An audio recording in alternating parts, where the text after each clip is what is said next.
So what do you think about going back after all this time? Well, the only thing is that I never got ashore in France. I was on a destroyer, and I never got off the destroyer until the 1:52 in the morning, June 8th, at a moonlight night. This was after it was hit? When the captain said abandon ship.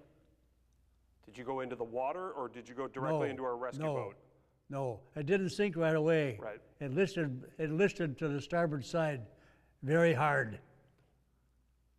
And when I came out of the IC room, it was dark.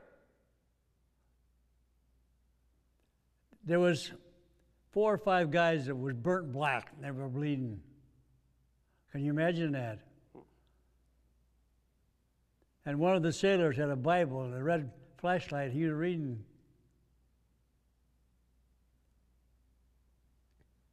And I could hear people screaming for help in the water, but it was dark. I couldn't see where they were.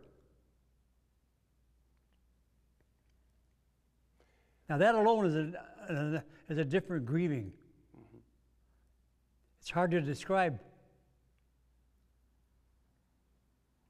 Now you want to help somebody. You can't see them. You don't know where they're at, but you can hear them. So I said to myself, I'm getting out of here. So I went on the starboard side. I went to the top of the bow, and at that time there was a DE, the USS Bates, that had backed into our bow. Now a DE is another destroyer, but it's a smaller one. And I jumped off the bow onto the back of the DE. Now, while I was on this DE, I had a hot meal, the first time after we left Plymouth, England, at 5:30 in the morning, June 6th. We were 72 hours constantly on general quarters, no relief of any kind. We were fed apples and oranges and sandwiches for our meals in the IC room where I was. I was a technical fire control ignition, meaning the directing the fire of the 5-inch battery guns. Now, so I can explain that better, in the IC room is a room maybe 1 deck below main deck. Mm-hmm. It has a Mark I computer in the center. It has a master gyro over on the right side, which controls everything. And the gears. Coinciding with the stable element, which was just to the left of the computer. And the switchboard was on the wall on the right-hand side of the room. And my job was to take care of the switchboard operation so that anybody would say something, everybody else could hear it. Sound-powered telephones. And also, my job was to operate the transfer switch.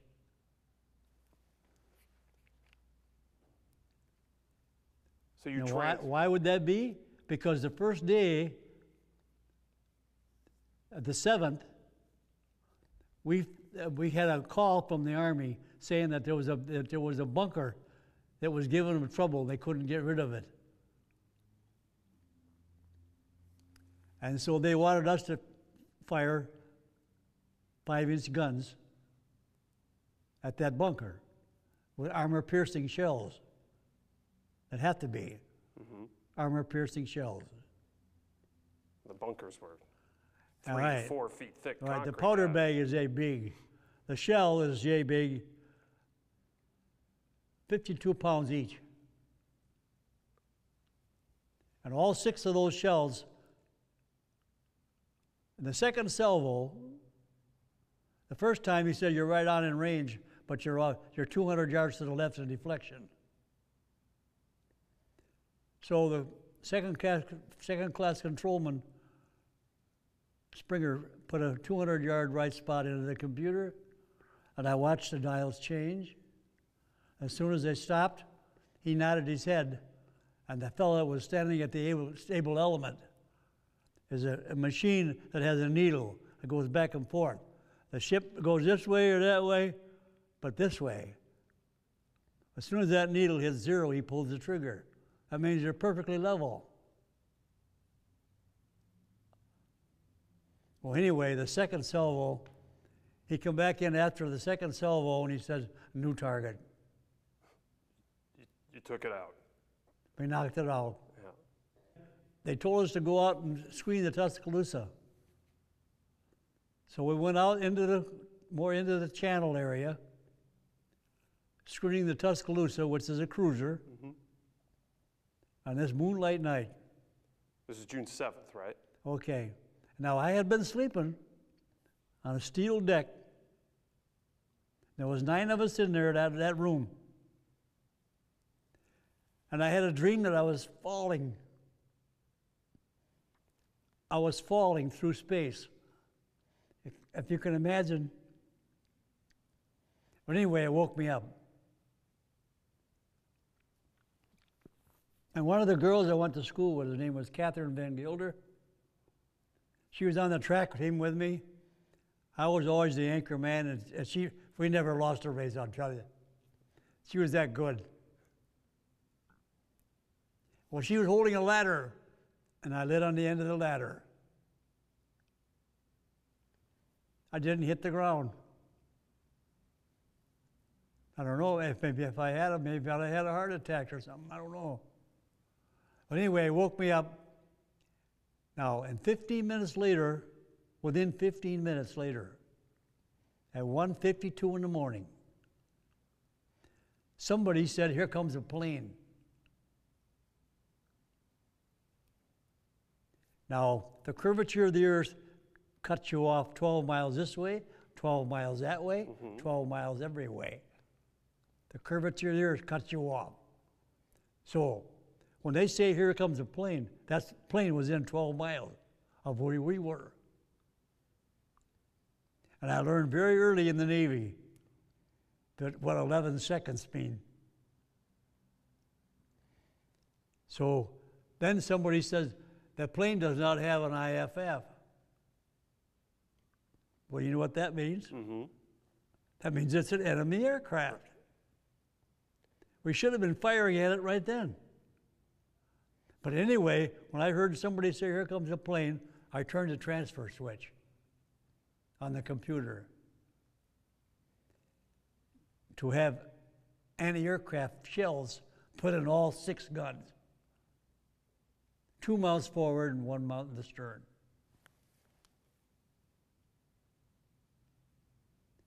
And then somebody said, I hear a whistle. That's Well, a can bomb. you imagine what that was? It's a bomb. That was the fins of a bomb making a whistle.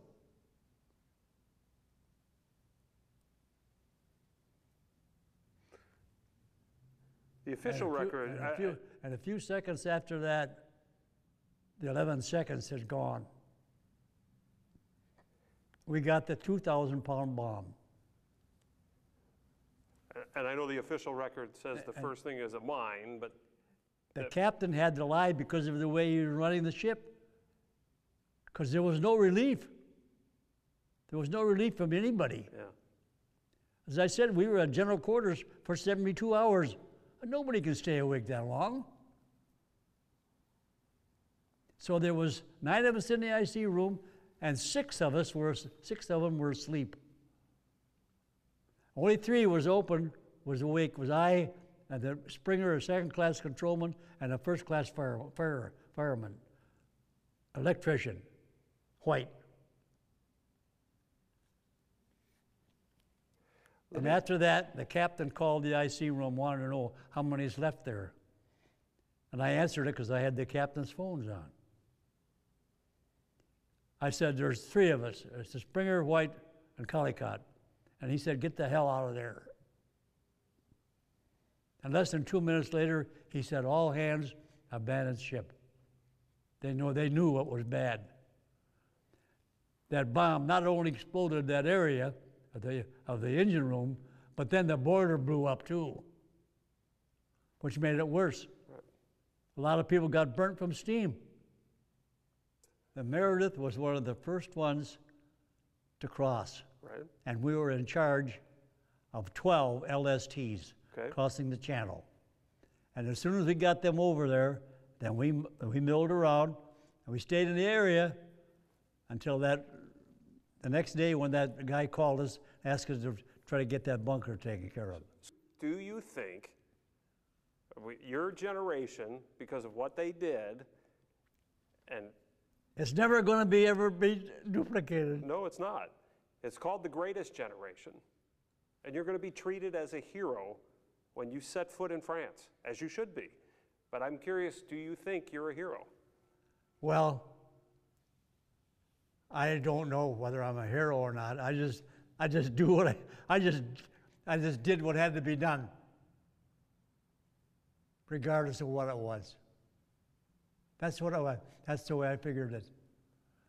As if I have a job to do, I do it. I don't care where, as long as I can get it done. It's probably been a long time since you've been able to share an experience with someone that had a similar. And theirs will be a different story, I'm sure. Are you eager to spend time with your colleagues? Why? Yes. Why? Yes. I've been suffering from post-traumatic stress since 2000,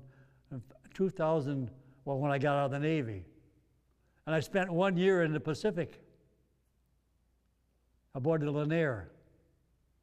The day the war was over, I was with my brother who was stationed on Guam in the Air Force. My ship happened to be there because we were on the magic carpet taking casualties back and forth, take the casualties to the States and bring back troops.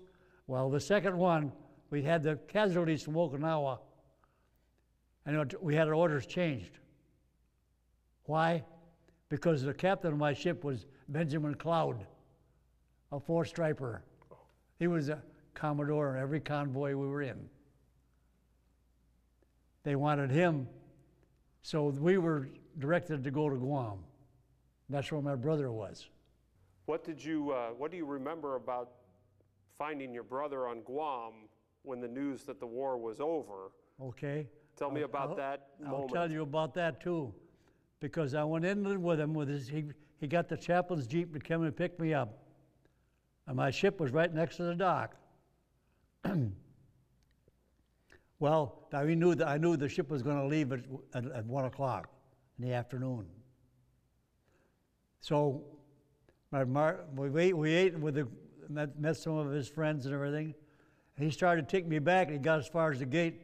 And they said, "Hey, hold it, soldier." He said, "This is as far as you go. You don't go any further." He said, "The war's over." He said, they're thinking there's going to be a riot. Have to be a riot now. So he couldn't leave. So I started walking down the road. 27 miles from nowhere. I didn't even know where I was going. Well, wait, so you were no longer at the naval base. You had been. No, I left the army where Marlin took me to meet his friends and everything, and had the meal with him. At he his started base. to take me back, and got as far as the gate, and that's as far as he got. They stopped him. Was he couldn't in the go any Marines or further. was he Army? He couldn't go any further. Was he Marines or Army? And I started walking down the road, and lo and behold, an Army officer came and picked me up in a Jeep. And he went right directly to where the ship was. And when I got there to where the ship was, it was at 1 o'clock. The lines were off of the ship. The ship was moving away from the dock. Now, this is the God's truth. All I seen was that Jacob's ladder hanging over the side of the ship. Now, you know what a Jacob's ladder is? Is that the rope ladder? It's a rope ladder with wooden rungs. Right. Well, anyway, I ran and jumped about from here to you to grab that Jacob's ladder on this hanging over the side of the ship, and I went up, and they never even missed me. Well, they almost did. Well, yeah, they almost did. It would have been a general court martial if I'd have missed it.